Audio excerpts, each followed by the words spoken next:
પોરબંદરમાં ડિફેન્સ એરિયાના કોન્ટ્રાક્ટરના વાડી પ્લોટમાં આવેલ ગોડાઉનમાંથી થયેલ 82,000ના મુદ્દામાલની ચોરીનો ભેદ ઉકેલી પોલીસે સગીર સહિત 2 શખ્સોને ઝડપી લઈ ચોરીનો મુદ્દામાલ કબજે કર્યો છે. પોરબંદરના કુચડી નજીક વાડી વિસ્તારમાં રહેતા સંદીપ કેશુ કુચડિયાએ ગઈકાલે કમલાબાગ પોલીસ મથકમાં ફરિયાદ નોંધાવી જણાવ્યું હતું કે તે એસટી રોડ પર આવેલ રાજ એન્ટરપ્રાઇઝમાં સુપરવાઇઝર તરીકે નોકરી કરે છે, જે એજન્સીનો ડિફેન્સ એરિયામાં ઇલેક્ટ્રિક, ફાયર અને બાંધકામનો કોન્ટ્રાક્ટ છે.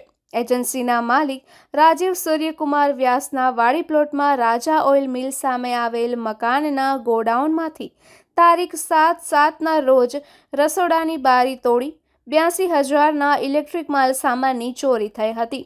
જે મામલે પોલીસે ગુન્હો નોંધી તપાસ શરૂ કરતા હ્યુમન સોર્સિસથી બાતમી મળી હતી કે ચોપાટી મહાનગરપાલિકાના પાર્ટી પ્લોટમાં આવેલ પડતર મકાનની બાજુમાં 2 શખ્સો ઇલેક્ટ્રિક સામાનની હેરફેર કરે છે, જેથી પોલીસ તુરંત ત્યાં દોડી જતા સગીર સહિત 2 શખ્સો ઇલેક્ટ્રિક માલ સામાન સાથે મળી આવ્યા હતા. તેની પાસે સામાનના આધાર પુરાવા માંગતા પોતાની પાસે ન હોવાનું જણાવ્યું હતું અને આ સામાન તેઓએ 2 દિવસ પહેલા વાડી પ્લોટ રાજા ઓઇલ મિલની સામે આવેલ મકાનમાંથી ચોરી કરી હોવાની કબૂલાત આપતા પોલીસે તેનું નામ પૂછતા પવન કાળુભાઈ વઢિયાર તથા અન્ય કાયદાના સંઘર્ષમાં આવેલ કિશોર હોવાનું સામે આવ્યું હતું.